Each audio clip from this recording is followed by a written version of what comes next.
There exists, hidden among the mists of the elder days, a city so beautiful that even the memory of it brings tears to those who dare remember. Gondolin, the hidden rock, the last great stronghold of the Noldor in Middle-earth. Silver towers rising impossibly high, white fountains singing in courtyard gardens, and walls so mighty that even Morgoth himself could not breach them. For centuries, this jewel of elven craft remained untouched, a sanctuary where beauty and wisdom flourished beyond the reach of darkness. But every fortress, no matter how strong, carries within it a weakness. Every kingdom, no matter how pure, harbors shadows in its corridors. And Gondolin's shadow had a name, Maeglin. Look upon those gleaming towers one final time. Watch as the mist parts to reveal battlements of silver and gates of white stone, carved with emblems of ancient glory. Listen to the distant songs echoing through marble halls, the laughter of a people who believe themselves safe, protected not merely by mountain walls, but by secrecy itself. For Gondolin's greatest defense was not strength, but silence, a location known to none save those who dwelt within. Yet on this particular evening, as twilight descends upon the encircling mountains and stars begin their eternal watch, something shifts. A shadow passes across the highest tower, not the shadow of cloud or bird, but something darker, something that moves with purpose through corridors where trust has reigned for 300 years. This is the tale of how paradise fell. Not to the overwhelming might of armies or the inexorable grinding of siege engines, but to a whisper, to ambition wearing the mask of loyalty, to desire disguised as devotion. Maeglin, son of Errol the Dark Elf and Eredhul the White Lady of the Noldor, a name that would be spoken with revulsion and pity in equal measure by those who survived to carry tales into the ages beyond. Born of two worlds, belonging fully to neither, he walked the pristine streets of Gondolin with secrets coiling in his heart like serpents waiting to strike. How does such treachery take root? What transforms a prince of the Noldor, skilled in craft and versed in lore, into the architect of his own people's destruction? The answer lies not in a single moment of corruption, but in the slow accumulation of choices, each seemingly small, each pulling him further from light into shadow. His story is written in Tolkien's most tragic prose, preserved in the Silmarillion and elaborated in unfinished tales, texts that read less like mere history and more like prophecy carved in stone.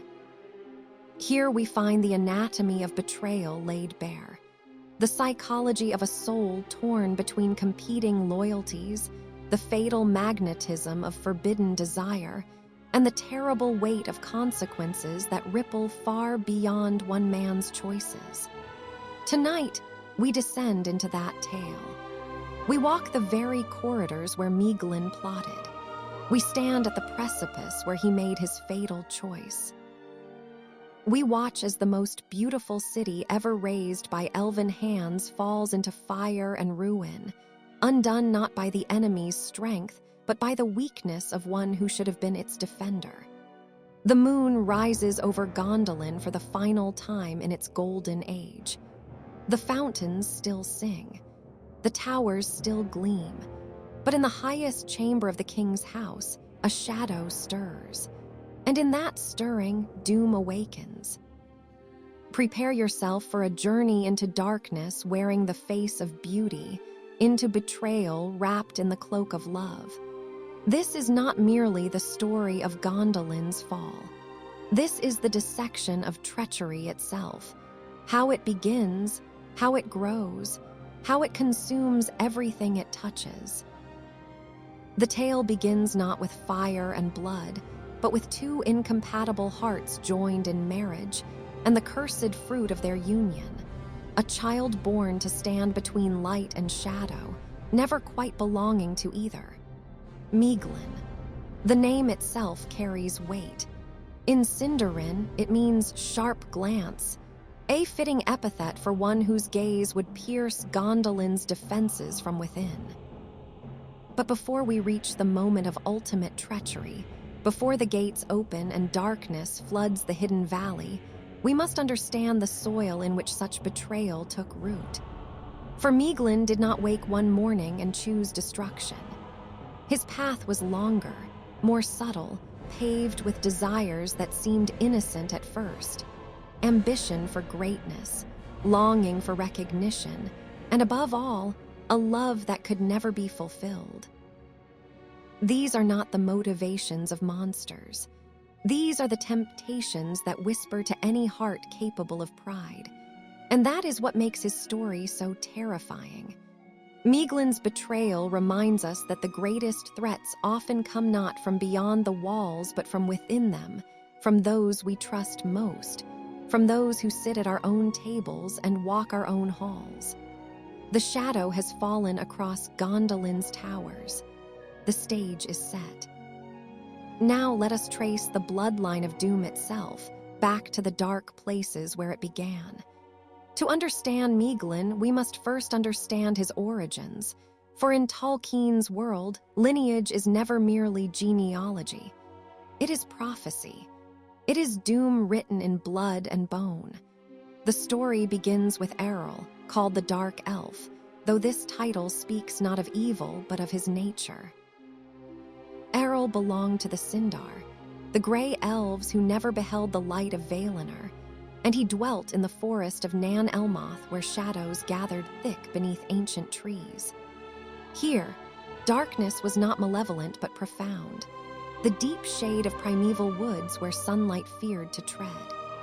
Tolkien describes him in the Silmarillion with characteristic precision, a master smith, skilled in the working of iron and the forging of weapons, a craftsman who learned secrets from the dwarves of the Blue Mountains. His greatest creation was the metal Galvorn, black and impenetrable, which he fashioned into armor that could turn any blade. Yet for all his skill, Eorl was a being of solitude and suspicion, one who resented the Noldor and their kingdoms, viewing them as interlopers in Middle-earth. Into his forest came Eredhil Arfaniel, the White Lady of the Noldor, daughter of Fingolfin, sister to Turgon who ruled Gondolin. Restless and proud, she had departed the hidden city seeking adventure, and in the shadow maze of Nan Elmoth, Eorl's enchantments led her astray.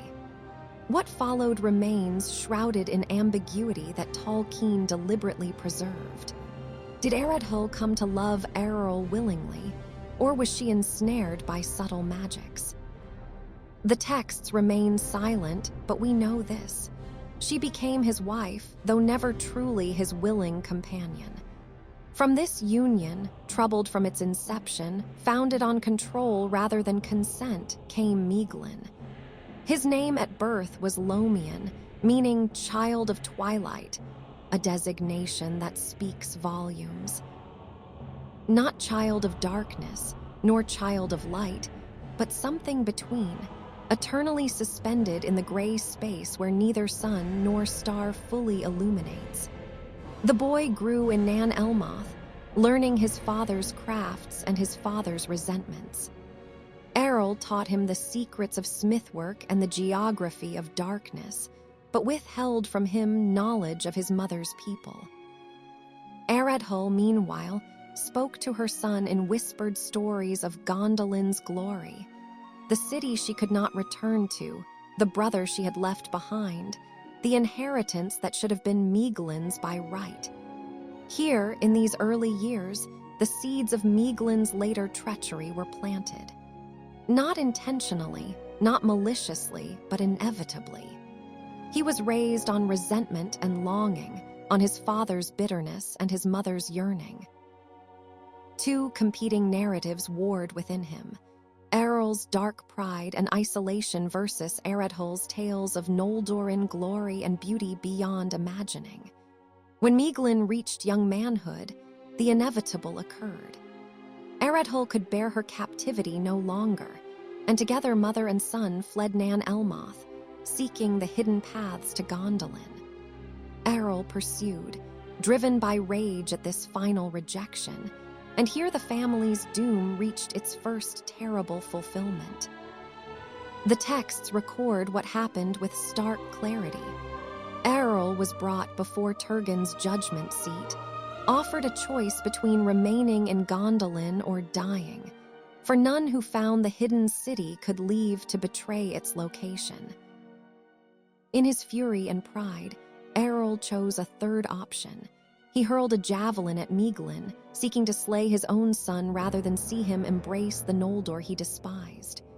But Eredhul stepped before the weapon. The javelin, poisoned with Errol's darkest craft, struck her instead. She died that same night, and Errol was cast from the Caragdur, the mountain precipice, tumbling to his death while cursing his son with his final breath. "Here is a curse upon you, and may it follow you through every path you walk." This is the inheritance Maeglin received. A mother dead by his father's hand while defending him, a father who chose murder over acceptance, and a dying curse that hung over him like shadow. The texts from Unfinished Tales elaborate on this moment, noting that Maeglin's face became as stone, revealing no grief, no horror, only a terrible blankness that frightened those who witnessed it. Thus did Maeglin come to Gondolin, not as triumphant heir but as survivor of tragedy, marked by death and curse, carrying within him the unresolved tensions of his heritage. Turgon welcomed him, for he was the son of his beloved sister. The people of Gondolin embraced him, for his skill in craft and counsel proved remarkable. He rose swiftly to prominence, becoming one of the king's most trusted advisors. But the blood of Errol ran in his veins, and the curse, whether real or merely the weight of psychological inheritance, had already begun its work. The child of twilight had arrived in the city of light, and shadows followed him. Gondolin embraced Maeglin, and for a time, it seemed he might transcend his troubled origins. He brought with him knowledge of mining and metalwork learned from his father, secrets of forging and tunneling that proved invaluable to the hidden city. Turgon appointed him Lord of the House of the Mole, one of the 12 great houses of Gondolin, whose warriors delved deep into the encircling mountains seeking ores and precious metals. Here, finally, Maeglin had found purpose. The dark tunnels suited him, places where the harsh Valinorian light did not penetrate, where he could work in the comfortable shadows that reminded him of his youth in Nan Elmoth. He discovered rich veins of ore in the mountains and devised new techniques for their extraction. Under his direction, Gondolin's armories filled with weapons of exceptional quality. His practical contributions to the city's welfare earned him respect and authority. But respect was not love. Authority was not belonging. And in the glittering halls of Gondolin, among elves who had known nothing but beauty and peace for centuries, Maeglin remained fundamentally alone. The texts in the Silmarillion describe his appearance with careful attention. Dark-haired like his father, with eyes that held unusual keenness, tall and strong of build. His face was called beautiful by the standards of the Noldor, yet there was something in his expression, a quality of intensity, perhaps, or guardedness, that created distance even in proximity. He spoke eloquently in council but revealed little of himself. He walked among Gondolin's people but never quite joined their laughter. Into this isolation came the catalyst of his ultimate doom, Idril Celebrindle, the Silverfoot, daughter of Turgon and thus Maeglin's first cousin. She was considered the fairest of all the elves in Gondolin, blessed with her father's wisdom and her mother's grace. More relevantly, she was the king's only child and heir to Gondolin's throne. When exactly Maeglin's admiration transformed into obsession, the texts do not specify. Perhaps it was gradual, the accumulated effect of years spent in her presence, serving on her father's council, seeing her move through the city like a beam of living light. Or perhaps it struck him suddenly, one particular moment when their eyes met across some marble hall, and he recognized in her everything he could never possess: legitimacy, belonging, the unconditional love of Gondolin's people. Regardless of when it began, Tolkien is explicit about its nature. Maeglin loved Idril with an intensity that was neither healthy nor honorable. This was not the elevated love celebrated in elvish poetry, not the patient devotion that waits eternally for the beloved's choice. This was desire, possessive, consuming, ultimately destructive, and Idril did not return it. The texts are equally clear on this point. She perceived something troubling in Maeglin's regard, some quality that unsettled her. Perhaps it was merely the impropriety of his desire, for among the Eldar, marriage between first cousins was viewed with profound disapproval, considered too close in blood for the mingling of houses. Or perhaps Idril, who inherited much of Turgon's wisdom, saw deeper, glimpsed the darkness gathering in Maeglin's heart, the dangerous intensity of his longing. Whatever the reason, she avoided him. Not cruelly, not with public rejection that might humiliate him, but with quiet, persistent distance. And this avoidance became its own form of torture for Maeglin, for in Gondolin's relatively small society, complete separation was impossible. He saw her constantly, in council chambers, at state occasions, moving through the gardens he could never quite bring himself to leave. Now emerged the first signs of the corruption that would eventually consume him. Denied what he most desired, unable to accept that his love could never be fulfilled, Maeglin did not turn away. Instead, he began to nurture his obsession, to feed it with imagination and resentment. He dwelt on Idril's every word, analyzing each interaction for signs of softening. He began to view others in her orbit as rivals or obstacles.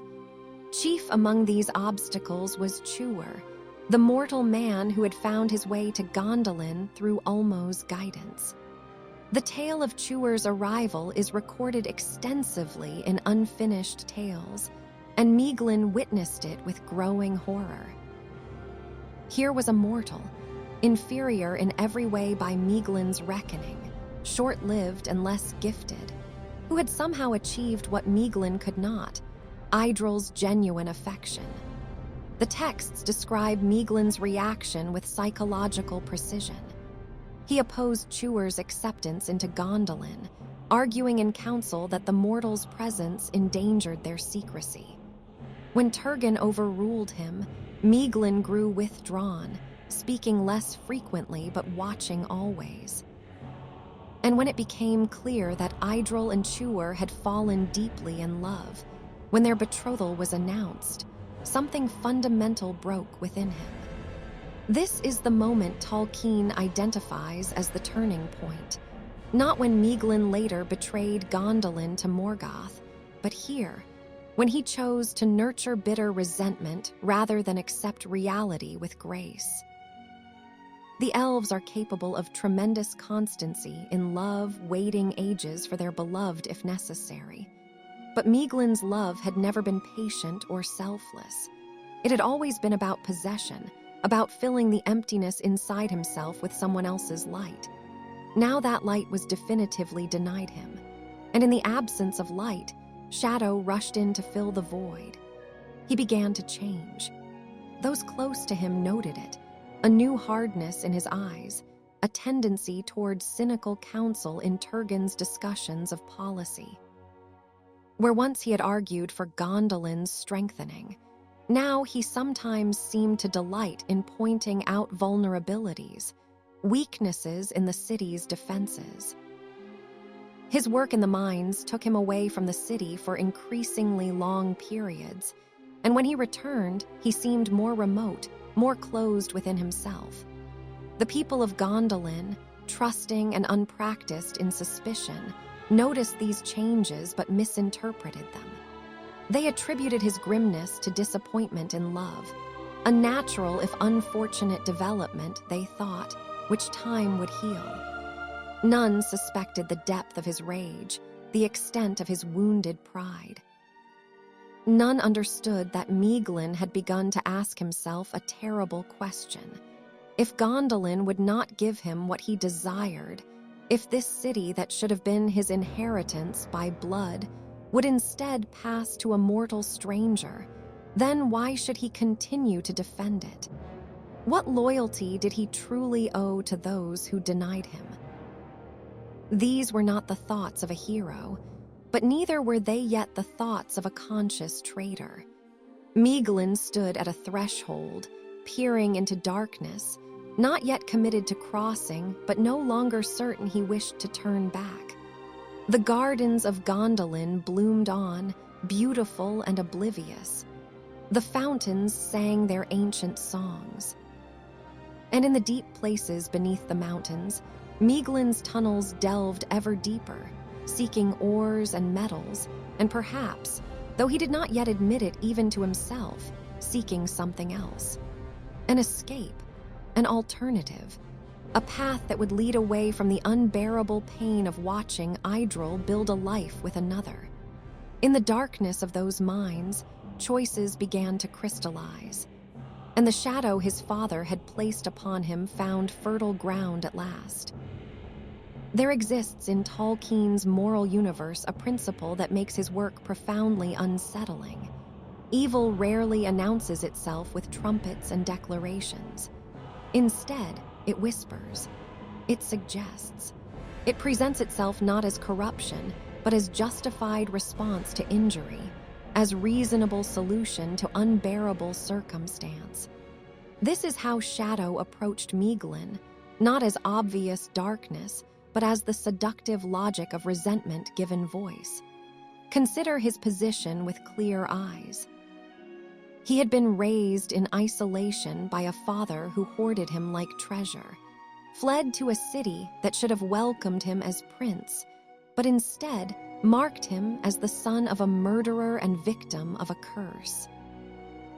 He had worked tirelessly for Gondolin's benefit, strengthening its defenses, filling its armories, counseling its king with hard-won wisdom.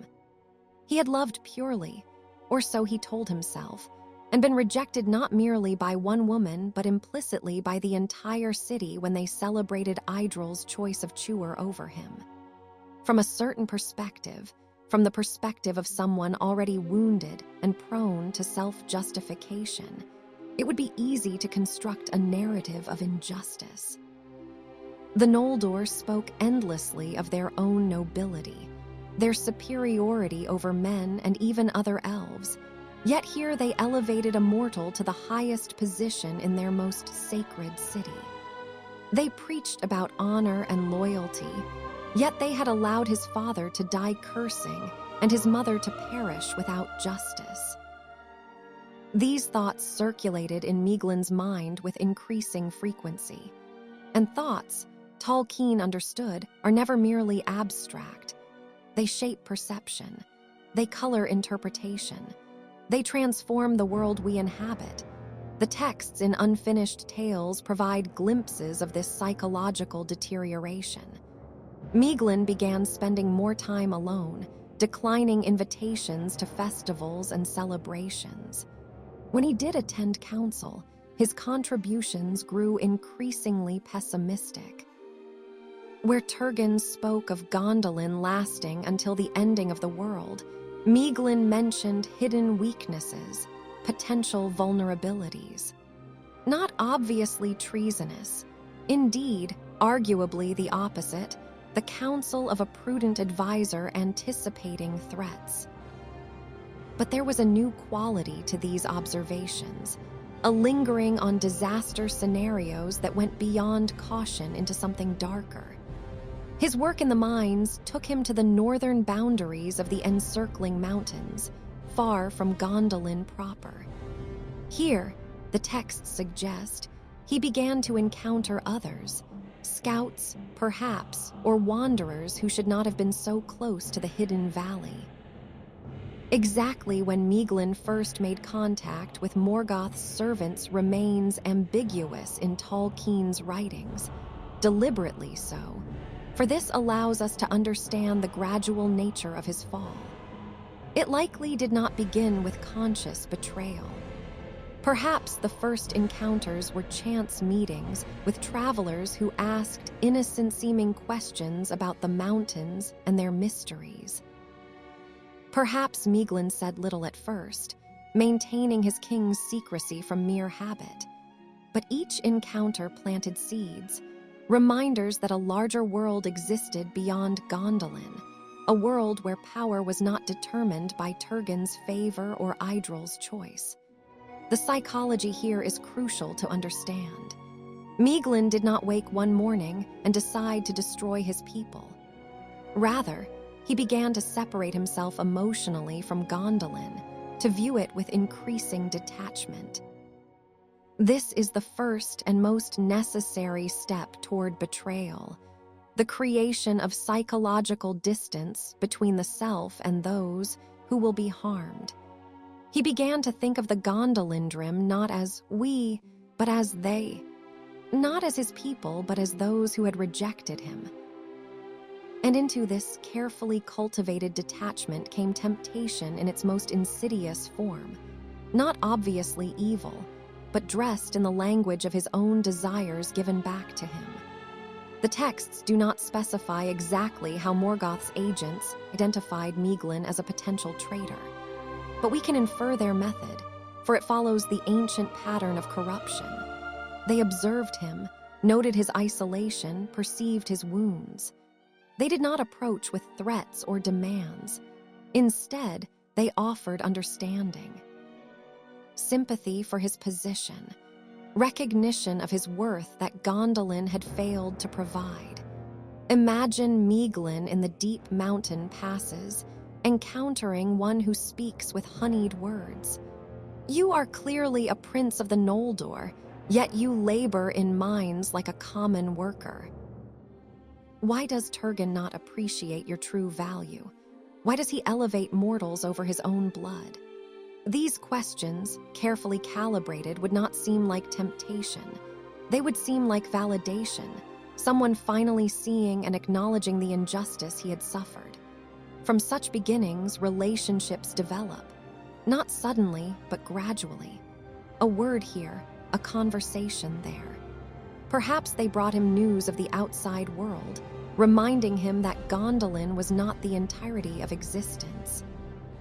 Perhaps they offered knowledge, new techniques of craft that appealed to his smith's mind. And slowly, almost imperceptibly, they introduced another possibility, that Morgoth himself recognized Maeglin's worth, that the Dark Lord valued skill and ambition, that in his service, one's merit determined one's station. This is crucial to understand. Morgoth's agents would not have presented their master as evil. They would have reframed the entire conflict. Morgoth was not the enemy, but the victim of Valinorian propaganda, they would suggest.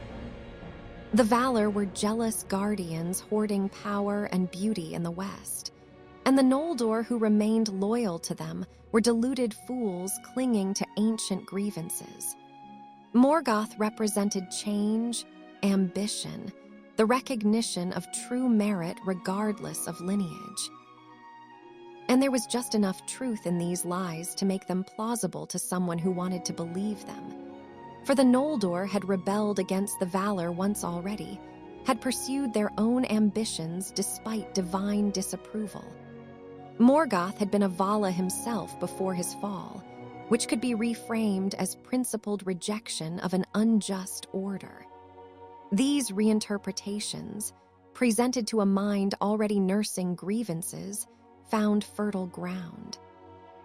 The texts suggest that Maeglin began to entertain possibilities that once would have been unthinkable. What if Gondolin's destruction was inevitable?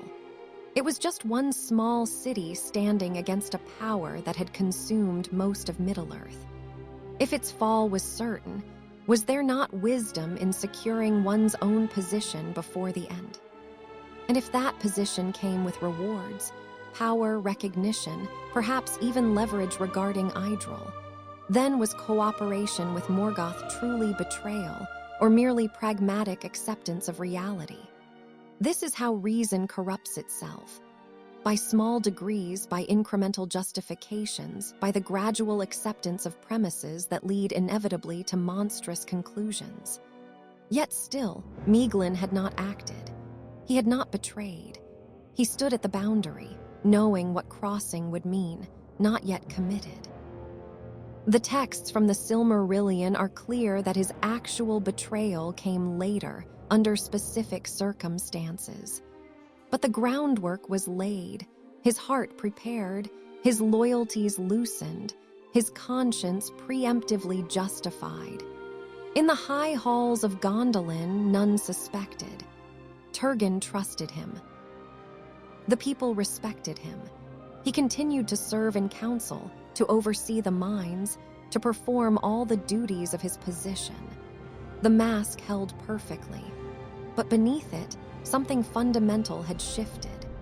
The child of twilight had learned to navigate darkness, and he had discovered that in darkness, certain paths become visible that remain hidden in light.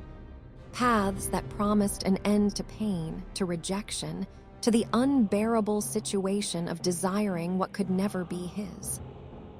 He had not yet chosen to walk those paths, but he knew where they led.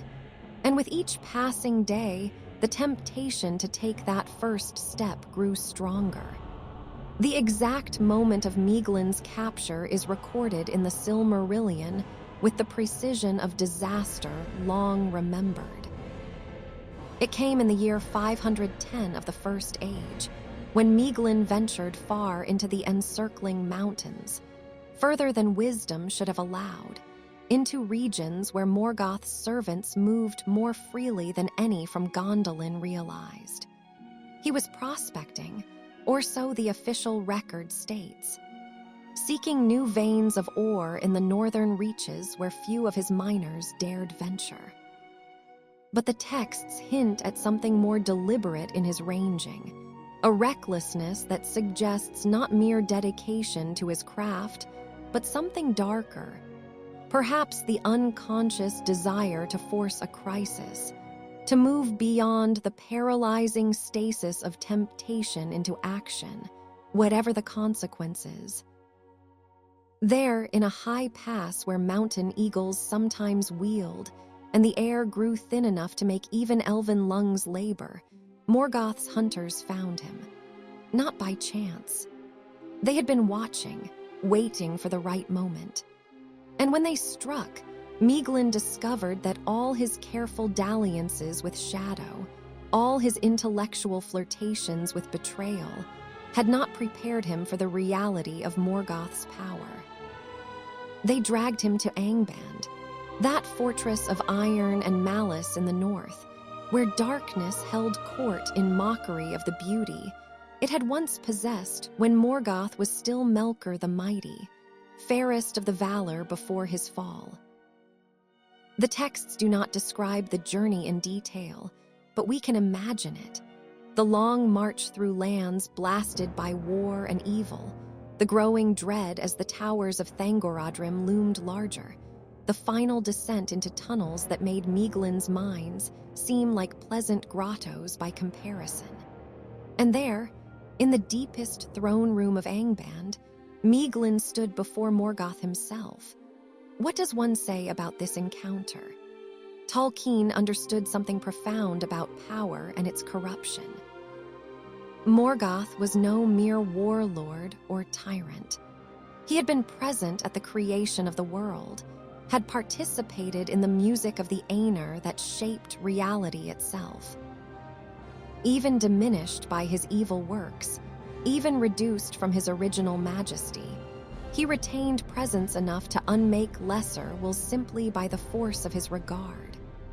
Maeglin, who had thought himself prepared, who had cultivated detachment from Gondolin and nursed resentments that he believed made him strong, discovered in that moment the gulf between intellectual rebellion and actual defiance of divine power. Morgoth looked upon him, and Maeglin's carefully constructed justifications withered like grass before fire. The Dark Lord did not need to use physical torture, though his dungeons held implements sufficient to break any flesh. Instead, he used weapons more subtle and more devastating. Fear and desire, threat and promise, wielded with the precision of eons of practice in corruption. The texts record Morgoth's threat.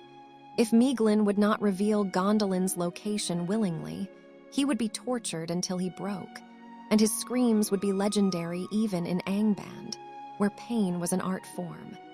And not just physical pain.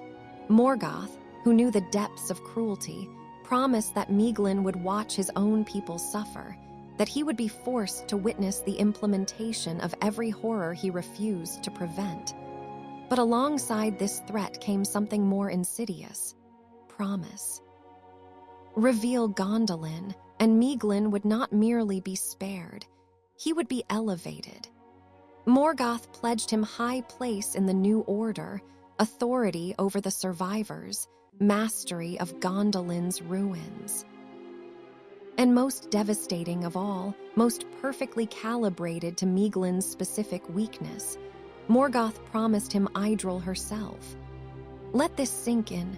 Morgoth, who understood desire with the intimacy of one who had desired supremacy over all creation, offered Maeglin precisely what he had convinced himself he could never possess. Not just survival, not just power, but the woman whose rejection had become the focus of all his resentment. She would be given to him, Morgoth promised, as spoil of victory. She would be his whether she willed it or not. This promise reveals something crucial about Maeglin's corruption. A true lover, even one rejected, would have recoiled from such an offer, would have recognized that possessing someone against their will is not love but violence. But Maeglin's obsession had long since departed from any healthy foundation. He had convinced himself that Idril's judgment was wrong, that she failed to recognize his worth, that if circumstances were different, she would come to appreciate him. And here was Morgoth offering to change those circumstances absolutely. The texts in the Silmarillion do not record lengthy deliberation. They state simply that Maeglin purchased his life with the location of Gondolin. But in that simple phrase lies a universe of moral collapse. Not immediately, perhaps. Likely there were hours or days of psychological torment, of Morgoth alternating between threat and enticement, breaking down resistance systematically. But eventually, Maeglin spoke. He described the hidden paths through the encircling mountains, the secret gates, the strengths and weaknesses of Gondolin's defenses. He provided information on the city's layout, the positions of its armories, the routines of its guards. He revealed every secret that centuries of careful concealment had protected. And as he spoke, crossing each threshold of betrayal, something within him calcified. This is the terrible paradox of treachery. To justify the first step, one must convince oneself of its necessity. But having taken it, having committed the unthinkable, one must continue justifying it ever more desperately. To turn back, to acknowledge the full horror of what one has done, becomes psychologically unbearable.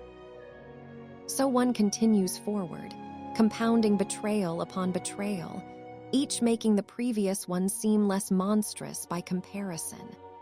Morgoth, satisfied, released him.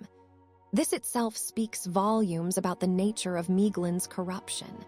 Had he been tortured into revelation, had his will been broken by force, Morgoth might have kept him as a simple prisoner.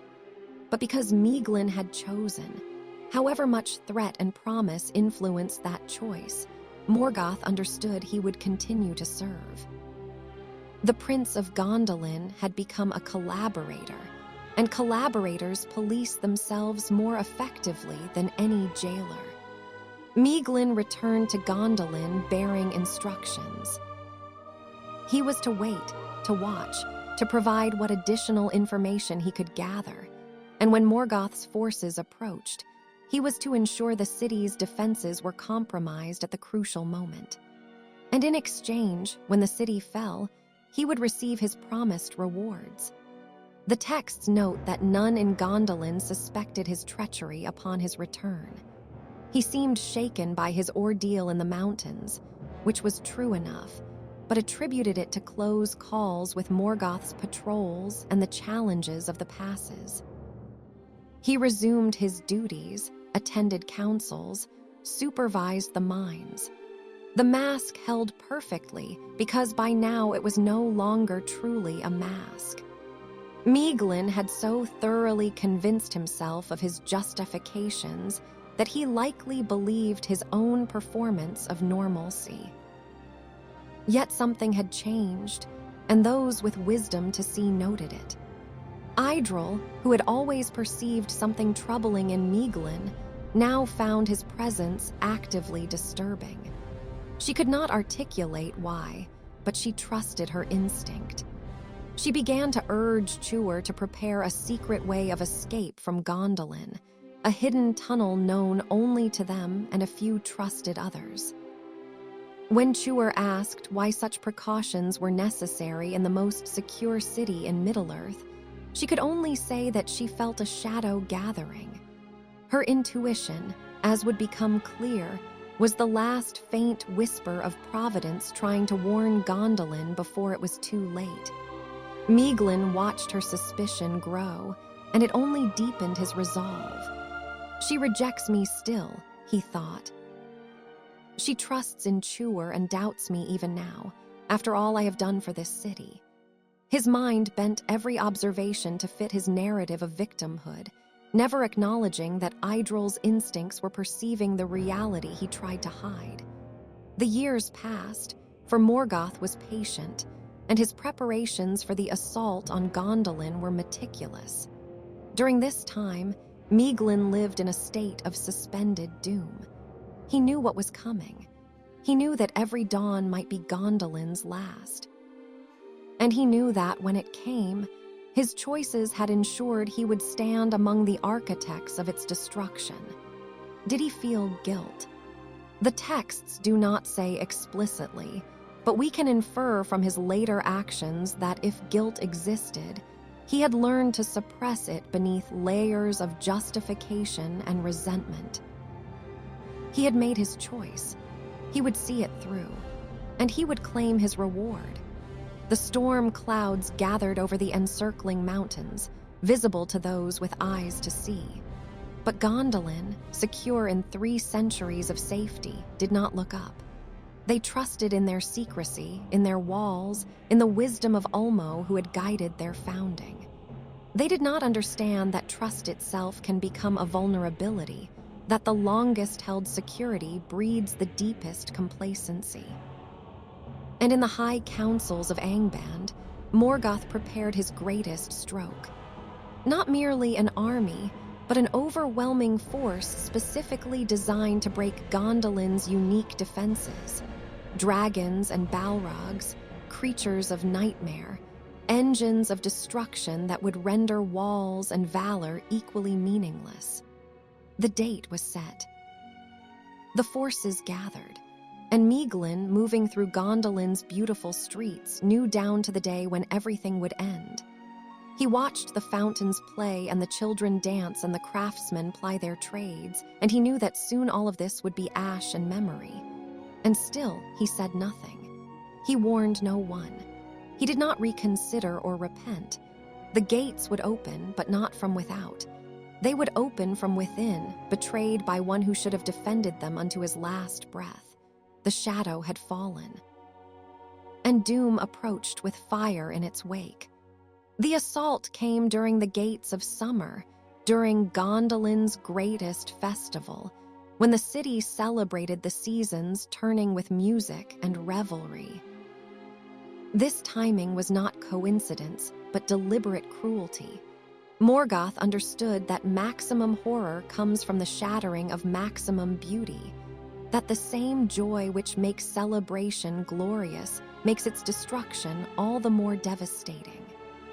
The people of Gondolin danced in the squares, utterly unsuspecting. They had done so for 300 years without interruption, and habit had long since transformed vigilance into mere ceremony. Guards stood at their posts, but their attention was turned inward toward the festivals, not outward toward threats that had never materialized. In the deep watches of the night, when even elven revelry had quieted to embers, and most of the city slept the light sleep of the Eldar, Morgoth's forces reached the encircling mountains. They had marched in secret, through hidden ways that Maeglin had described, approaching from the north where the mountains were steepest and Gondolin's watchers least numerous. Dragons came first, creatures of fire and malice who could not have navigated the narrow passes without explicit guidance regarding which routes could bear their weight and scale. Balrogs followed, demons of shadow and flame who had served Morgoth since before the making of the sun and moon. Behind them, an army of orcs and other corrupted creatures, armed with siege equipment designed specifically to breach the architecture Maeglin had described in detail. And at a hidden postern gate that few in Gondolin even knew existed, a gate accessible only through passages in the northern mines, Maeglin waited. The texts in the Silmarillion are stark. Maeglin held his purpose until the assault was upon them, and then he betrayed the city. He opened that gate from within, admitting a strike force directly into Gondolin's heart, while the main defenses were still focused on the breaches forming at the walls. What must that moment have been like? The actual physical act of betrayal, unbarring the gate, standing aside as darkness flooded through. Did his hands shake? Did he hesitate even then at the ultimate threshold? The texts do not say, preserving silence about the precise emotional state of the traitor in his moment of ultimate treachery. What we know is this: he did it. Whatever doubts he harbored, whatever last whispers of conscience might have spoken, he silenced them. The gate opened. The enemy entered, and Gondolin's doom became inevitable. The assault that followed was catastrophic beyond comprehension. Dragons broke through the walls, breathing fire that melted stone, and turned the silvery towers black with soot and ruin. Balrogs strode through the streets wielding whips of flame, killing without discrimination.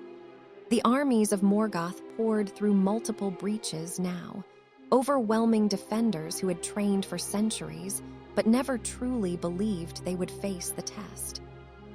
The 12 houses of Gondolin, each with its distinctive banners and fighting styles, rose to the defense with desperate valor.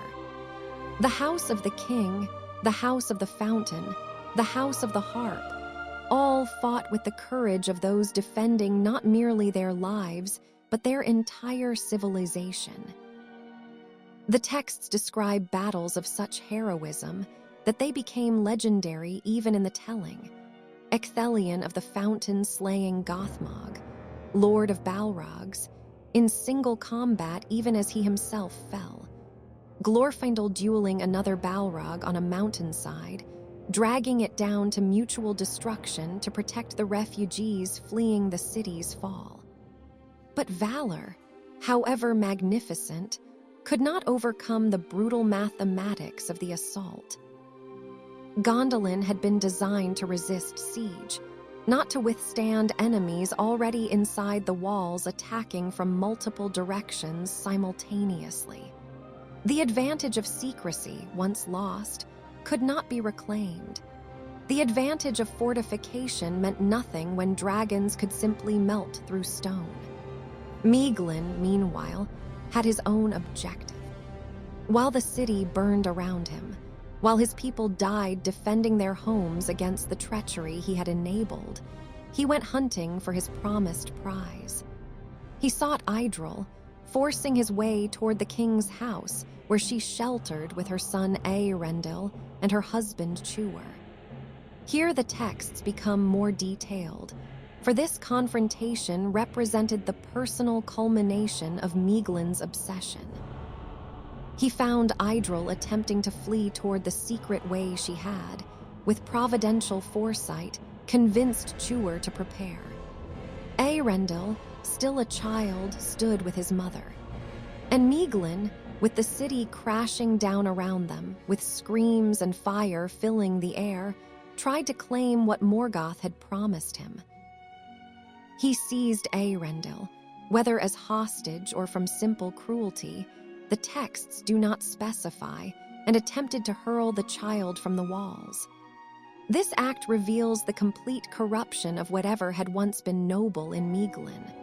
He was willing to murder a child, his own cousin's son, to possess a woman who had never wanted him and never would. But Tuor arrived, and here justice, long delayed, finally asserted itself. The texts describe their confrontation with mythic simplicity. They fought upon the walls, Maeglin driven by obsession and Tuor by the righteousness of a husband defending his family.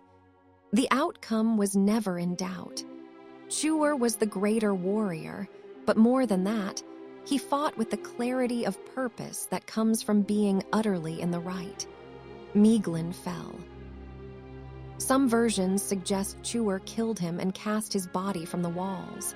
Others that Tuor wounded him grievously and Maeglin, defeated, fell or threw himself from the precipice.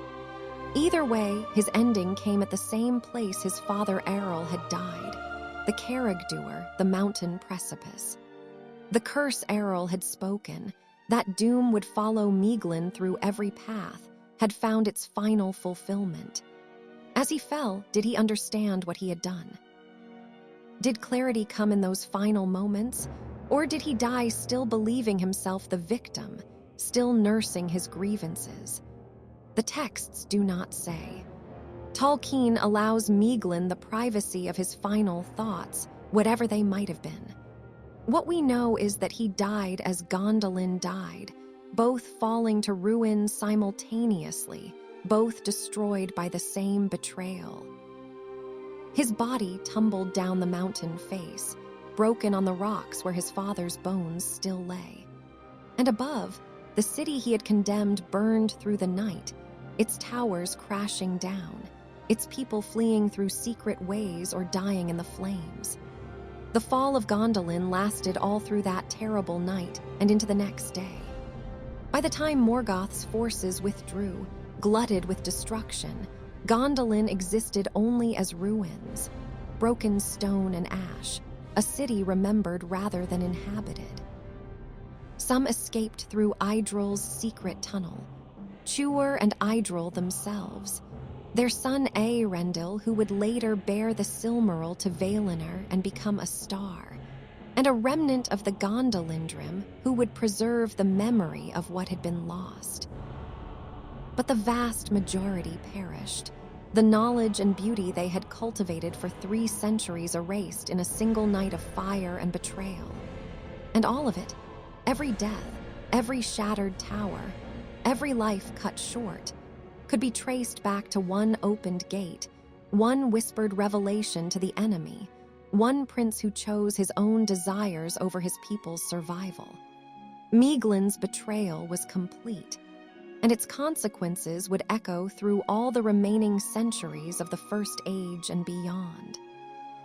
To understand the magnitude of what was lost when Gondolin fell, we must first understand what it had been. This was not merely a city, but a repository, the last great concentration of Noldoran art and lore in Middle-earth, a place where knowledge from Valinor itself had been preserved and expanded upon for 3 centuries of uninterrupted peace. Within its walls, master craftsmen had perfected techniques of smithwork and jewel cutting that would never be replicated. Poets had composed cycles of songs now lost forever.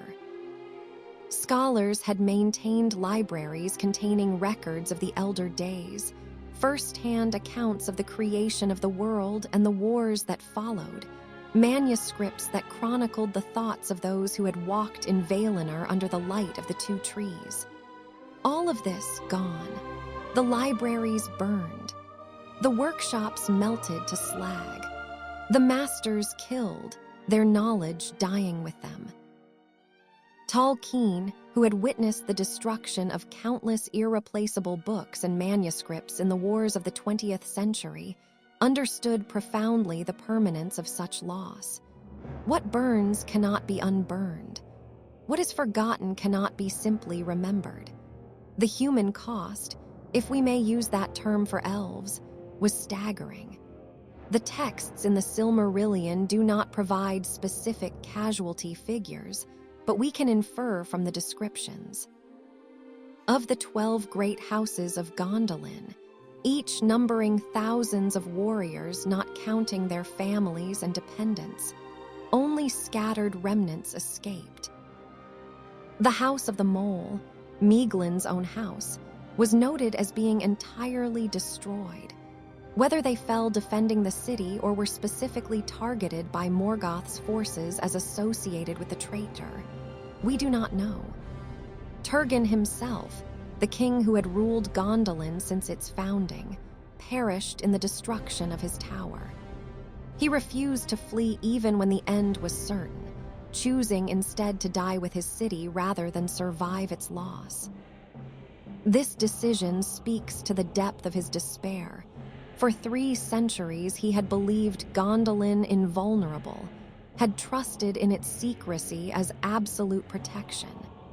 To discover that trust misplaced, to realize that one of his own trusted counselors had betrayed everything, broke something fundamental in him. The texts describe his final stand with characteristic Tolkienian restraint. Turgon would not leave the city that he had built, and fell defending the tower where once he had stood in hope. That phrase, "where once he had stood in hope," carries devastating weight. The transformation from hope to despair, from confidence to disillusionment, from the builder contemplating his creation's future to the defender witnessing its annihilation, compressed into a single sentence. But let us not speak only of loss in abstract terms. Let us consider the specific horrors that betrayal enabled.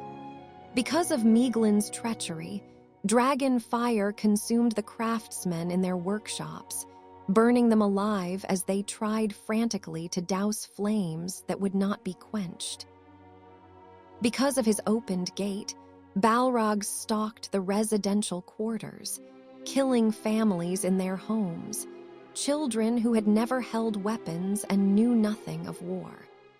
Because of his whispered words to Morgoth, the assault came during the gates of summer festival when guards were least alert and families were gathered together, maximizing the casualties.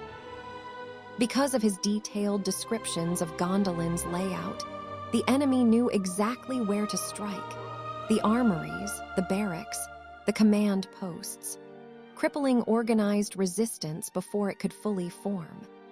This is what betrayal means in concrete terms. Not abstract political consequences, but actual human, actual elven, suffering multiplied beyond measure. Maeglin did not simply change allegiances or switch sides in some philosophical dispute. He engineered the murder of his own people, down to the last detail, with full knowledge of what would result. And yet, even in catastrophe, Tolkien's world allows for heroism and hope. The defense of Gondolin, though doomed, achieved legendary status precisely because of its hopelessness. The warriors who fought knew they could not win, but they fought anyway, to buy time for loved ones to escape, to uphold honor in the face of annihilation, to ensure that some record of Gondolin's glory would survive even if the city itself could not. Ecthelion's duel with Gothmog took place in the King's Square, surrounded by fire and death. Eyewitnesses who survived described it as combat at the highest level of skill and desperation, an elf lord facing a Balrog that had fought in wars before the sun was made, trading blows that shook the earth. When Ecthelion finally fell, he dragged Gothmog down with him into a fountain, and they drowned together, the Balrog's fires extinguished in water turned to steam. Glorfindel's sacrifice came as he defended the refugees fleeing through the mountain passes. A Balrog pursued them, and Glorfindel, though he might have fled with the others, turned back to face it alone on a narrow path where the beast could not easily bring its full power to bear. The duel was brief but legendary. They fought on a pinnacle, and when Glorfindel struck the final blow, the Balrog fell, but its whip caught him and dragged him down as well. They tumbled together into a ravine so deep that neither body was ever recovered. These acts of heroism, and countless others less dramatically recorded, meant that some survived. Not many. The texts suggest perhaps a tenth of Gondolin's population escaped, possibly less, but enough. Enough to carry forward the knowledge that could not be written down, the songs that existed only in memory, the bloodlines that would continue and eventually merge with the race of men. Among the escapees were Tuor and Idril with their son Eärendil. This child, saved from Maeglin's attempted murder, would grow to become the most important figure in Middle-earth's deliverance from Morgoth. He would sail to Valinor bearing a Silmaril, would plead before the Valar for mercy and aid, and would ultimately become the herald of the Star of High Hope, Eärendil the Mariner, whose light would guide the lost and oppose despair itself. Thus did Maeglin's treachery, meant to culminate in Eärendil's death, inadvertently ensure his survival and future greatness. This is the terrible irony Tolkien weaves into his tales. Evil often accomplishes the opposite of its intention, for it cannot fully account for the complexity of consequence or the resilience of hope. The survivors gathered at the mouths of Sirion, where other remnants of ruined kingdoms had fled. They built a new settlement there, humble compared to Gondolin but free. And they told the tale of what had befallen, naming Maeglin as traitor, ensuring his name would be remembered with revulsion. But they also remembered Gondolin itself, not merely its end, but its centuries of glory. They sang songs of its white towers and musical fountains, its gardens and its halls of learning. They kept alive the memory of what had been achieved there, what had been possible when elves dwelt in peace and beauty. This is perhaps the final measure of Maeglin's failure. He destroyed Gondolin, yes, but he could not destroy what it represented. He killed thousands, but he could not kill the idea that such beauty and wisdom had existed and might exist again. He took his revenge against those who had denied him what he desired, but in doing so, he ensured his own condemnation in every tale thereafter told. The city fell. The traitor died. But the story survived, and with it, the lesson.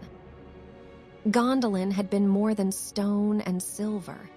It had been the embodiment of what the Eldar could achieve when they turned their gifts toward creation rather than destruction, toward beauty rather than domination. Its destruction demonstrated the fragility of such achievements. but its existence proved them possible. And so survivors wept for what was lost, but they also resolved to carry forward what could be saved. They would rebuild somehow, somewhere. They would ensure that Gondolin's fall was not the ending of all things, but rather one chapter, however terrible, in a longer story that might yet have hope as its conclusion. The ruins stood silent in the encircling mountains, gradually claimed by weather and time. But the memory lived on, passed down through generations, eventually recorded by those who sought to preserve the tales of the elder days.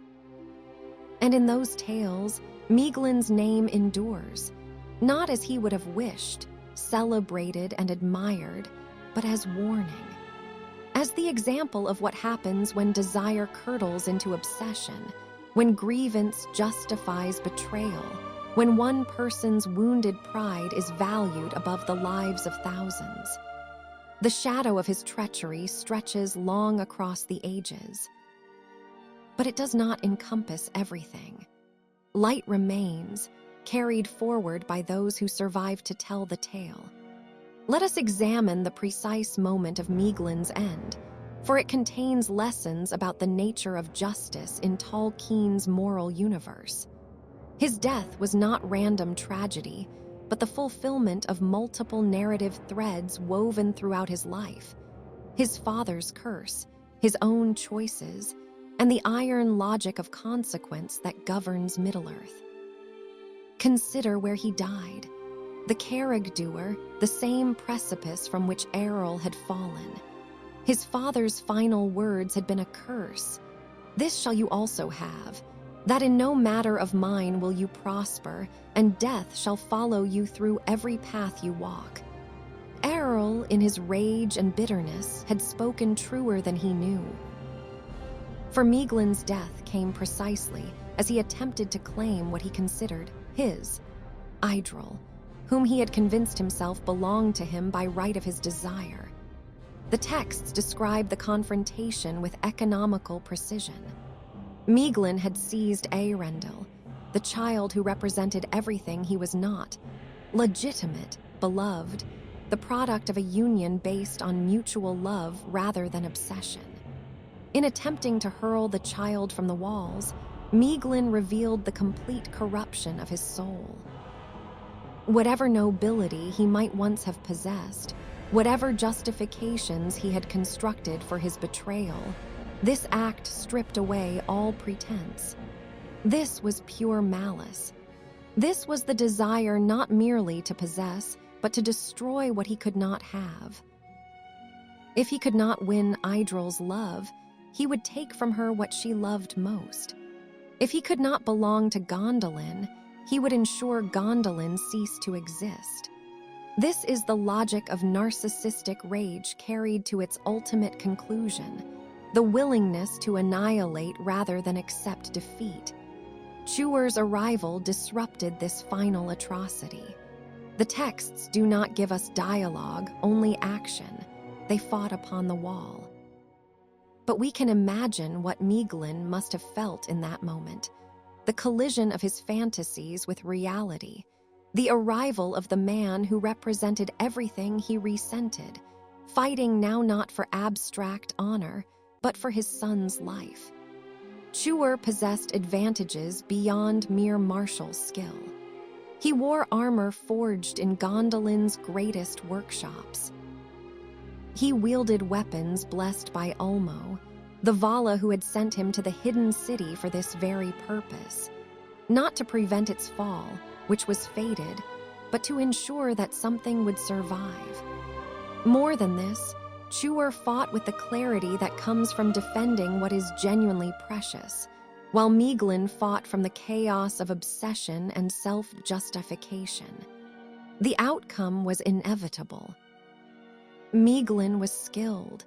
He had trained alongside Gondolin's warriors for decades, but skill means nothing when the heart is divided against itself. Part of him still believed he was justified, that he deserved victory, that Morgoth's promises would somehow materialize even in the midst of the city's destruction. Another part, perhaps, finally understood the magnitude of what he had done, and that understanding paralyzed him. When the final blow came, when Chuer struck him down or cast him from the walls, Maeglin fell through the air toward the rocks below.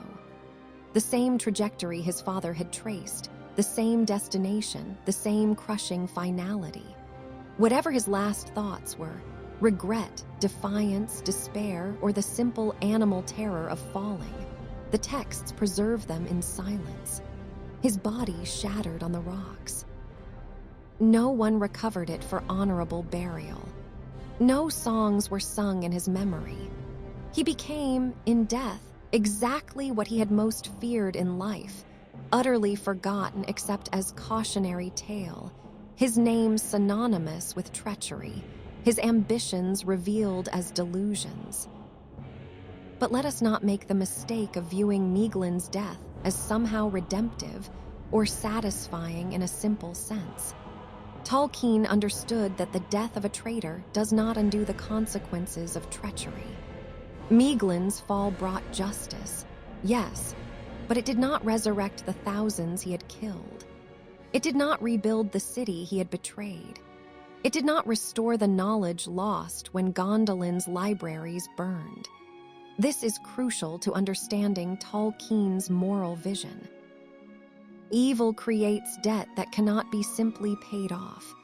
Maeglin could die 1,000 deaths, and it would not balance the ledger of his betrayal. Justice satisfied requires not merely punishment of the guilty, but, impossible as it seems, the restoration of what was lost. And some things, once lost, cannot be restored. Moreover, his death accomplished what? It saved Eärendil, yes, which would prove crucial to the larger fate of Middle-earth. But it did not save Gondolin. The city still fell. Turgon still died. The refugees still fled into exile. In a very real sense, Maeglin had succeeded in his betrayal even as he failed in his personal ambitions. This is the bitter paradox of his story. He wanted power, recognition, Idril's love. He received none of these, only death, dishonor, and eternal condemnation in the tales. But the disaster he caused, that succeeded perfectly. Gondolin fell exactly as Morgoth wished, its population decimated, its accumulated knowledge lost, its strategic position eliminated. So when we speak of Maeglin's end, we must acknowledge both aspects, personal failure and collective catastrophe. He died defeated, yes, but victorious in destruction. He lost everything he desired, but accomplished everything Morgoth required. This duality makes his tale more tragic and more terrible than simple villainy would allow. The texts note that after his death, the battle for Gondolin continued for hours more. His fall changed nothing about the city's doom. The dragons still breathed fire. The Balrogs still slaughtered. The towers still crashed down. He had become irrelevant to the very destruction he had enabled, used by Morgoth and then discarded, important only for the secrets he had revealed, meaningless once those secrets had served their purpose. This is the ultimate indignity for one who had craved recognition and importance above all else. He died not as a significant figure in his own right, but as a tool that had outlived its usefulness. Not even Morgoth mourned his passing or noted his end with any particular interest. He was expendable, forgettable, a means to an end. And so he vanished from the living world, his body broken on rocks at the foot of Gondolin's walls, as the city he had betrayed burned above him. No marker stood over his remains. No descendant carried forward his name. No friend mourned his passing. He had wanted to be remembered, to matter, to force the world to acknowledge his worth. And he would indeed be remembered, but not as he had wished. His memory became a byword for treachery, his name a synonym for betrayal from within. When elves in later ages spoke of the fall of Gondolin, they spat his name like a curse. The child of twilight had found his ending in darkness, and the world, despite the catastrophe his choices had enabled, would somehow continue without him. This, perhaps, was the final insult, that even in causing such destruction, he remained ultimately insignificant, a footnote to greater tales, remembered only for how thoroughly he had failed to become what he had desperately wanted to be. What does Maeglin's tale teach us about the architecture of betrayal itself? For this is no simple story of villain and victim, but rather a dissection of how catastrophe grows from recognizably human, or elven, impulses, how the distance between loyalty and treachery can be measured in degrees rather than absolutes.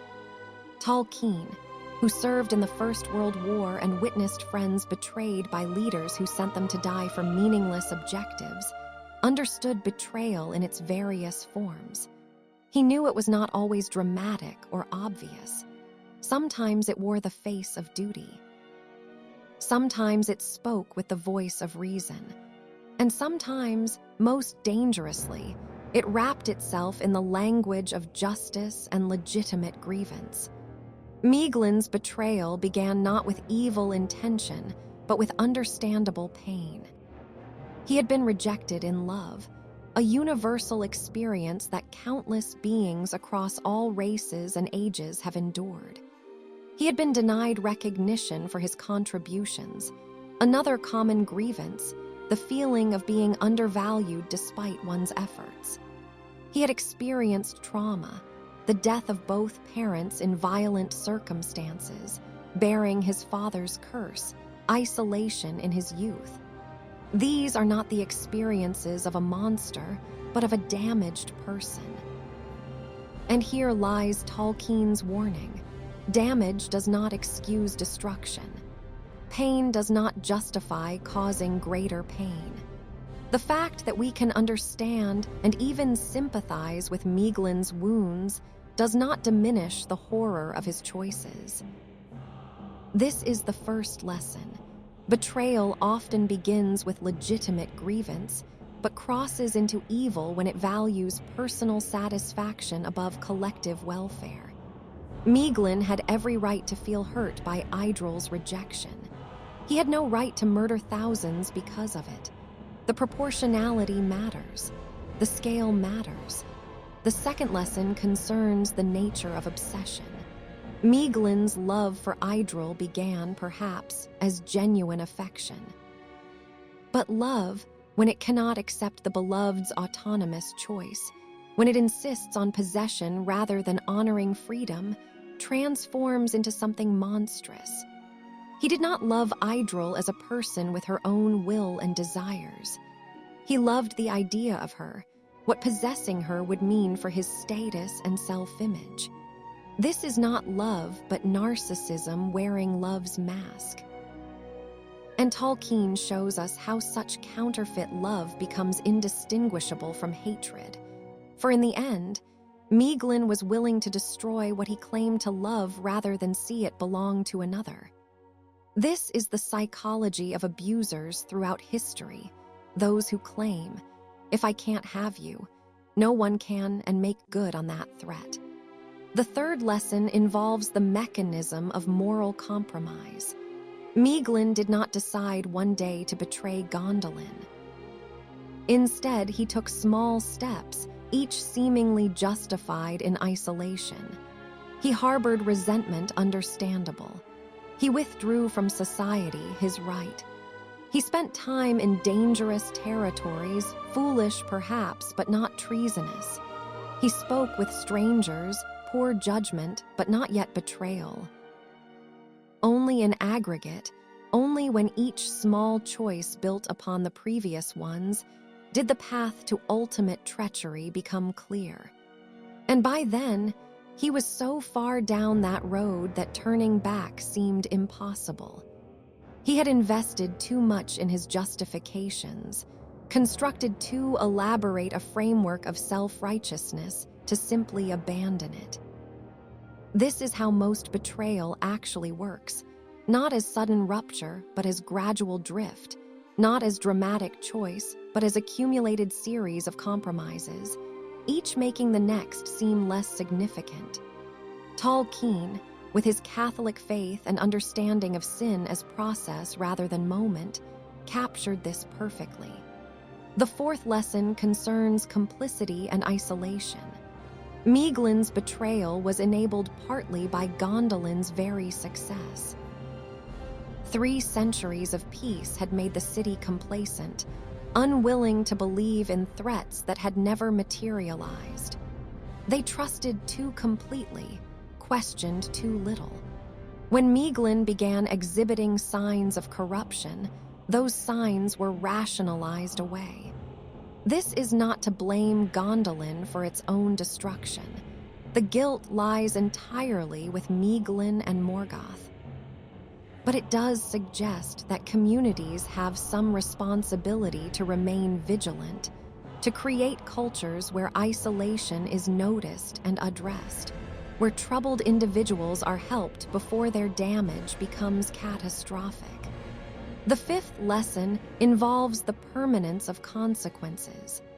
Maeglin's story could have ended differently at multiple points.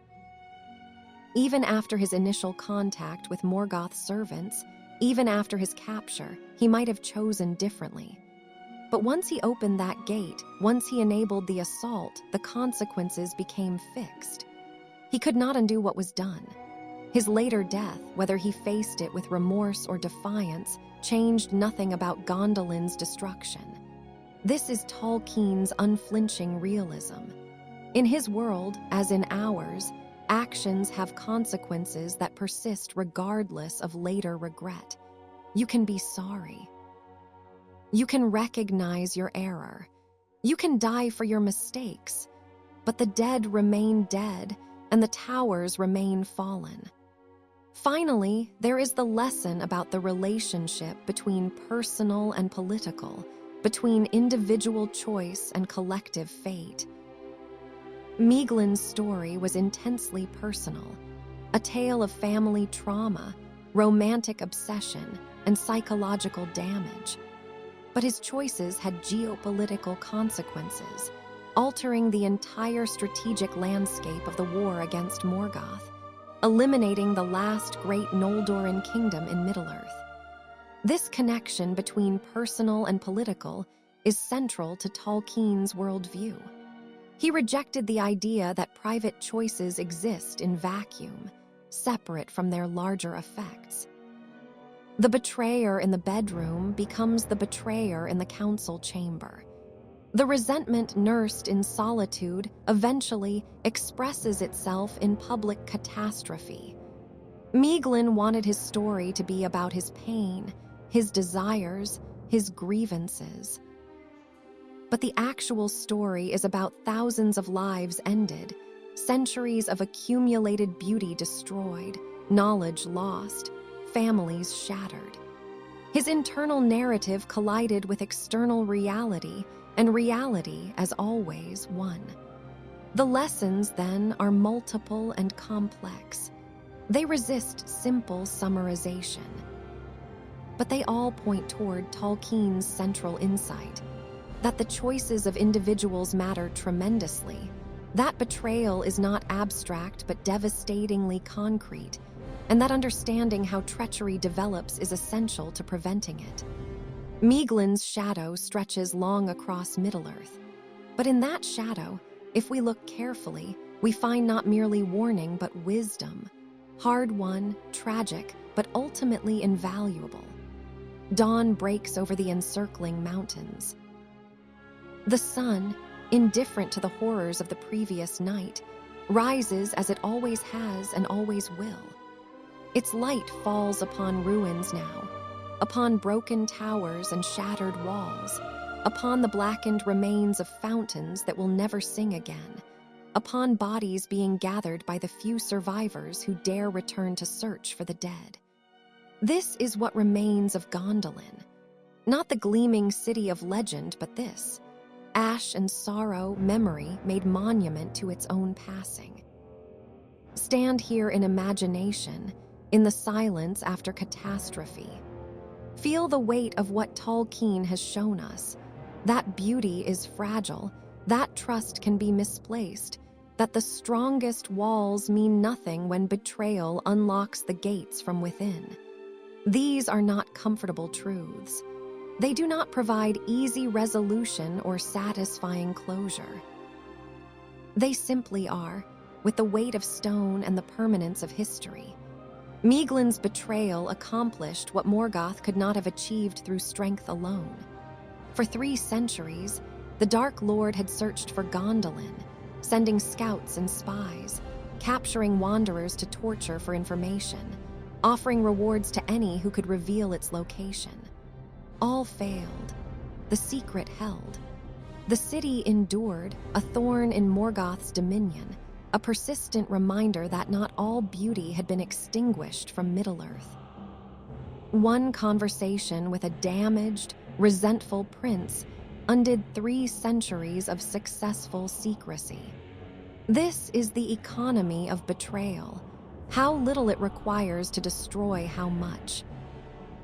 But here is the paradox that Tolkien understood with particular clarity.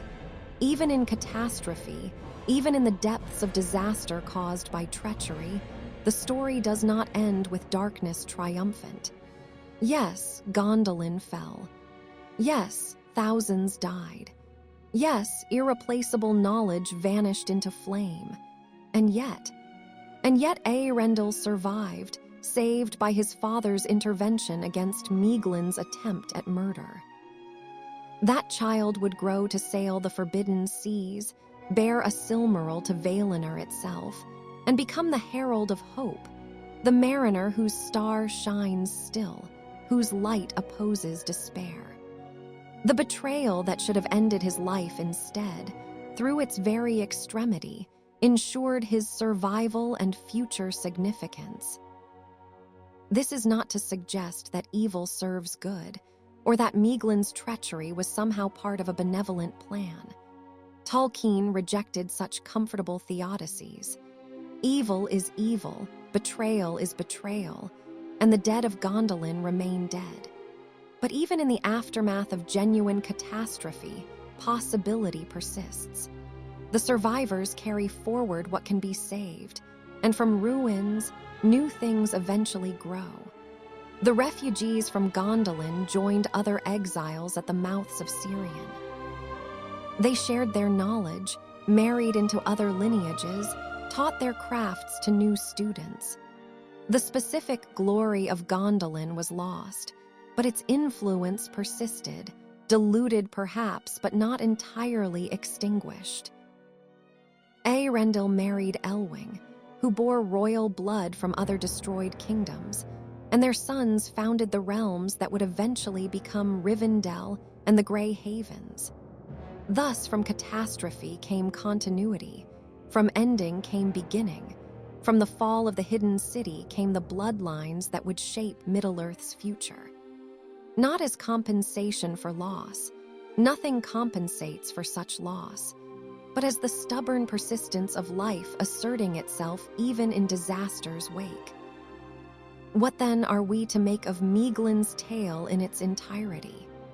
How do we hold together its various threads, psychological complexity and moral condemnation, understandable wounds and inexcusable choices, personal tragedy and collective catastrophe? Perhaps the answer lies in recognizing that it is precisely this complexity that makes the story valuable. Maeglin is neither simple villain nor tragic hero, but something more unsettling, a recognizable person who made catastrophic choices, someone whose wounds we can understand even as we recoil from his actions. He reminds us that betrayal does not require alien psychology or inexplicable evil. The mechanisms that drove him toward treachery exist in diminished form in many hearts. The temptation to nurse grievance, the desire for recognition, the pain of rejection, the gradual justification of increasingly questionable choices. We may never travel as far down that road as Maeglin did, but we can recognize the road itself. This recognition is itself a form of wisdom. To understand how betrayal develops is to be better equipped to resist it, both in ourselves and in our communities. To see the small steps that lead to catastrophe is to be able to turn back before reaching the precipice. And so Maeglin's shadow serves a purpose after all, though not the one he would have chosen. His name becomes a warning. His tale becomes a lesson. His catastrophic failure becomes, paradoxically, a gift to those who come after, the gift of understanding purchased at terrible price. The ruins of Gondolin stand eternal in Tolkien's imagination and ours. Over centuries, grass and flowers return. Birds nest in the broken towers. Rain washes away the soot and blood. Nature, at least, forgets, but the tales remember. In the Silmarillion and unfinished tales, in the fragments and drafts that Tolkien worked on throughout his life, the story persists. Gondolin rises again in every reading and falls again and rises again with each new reader who encounters its tale. And in that eternal cycle of telling and retelling, perhaps there is meaning. Not redemption for Maeglin. He is beyond redemption's reach. Not justification for catastrophe. It needs none and deserves none.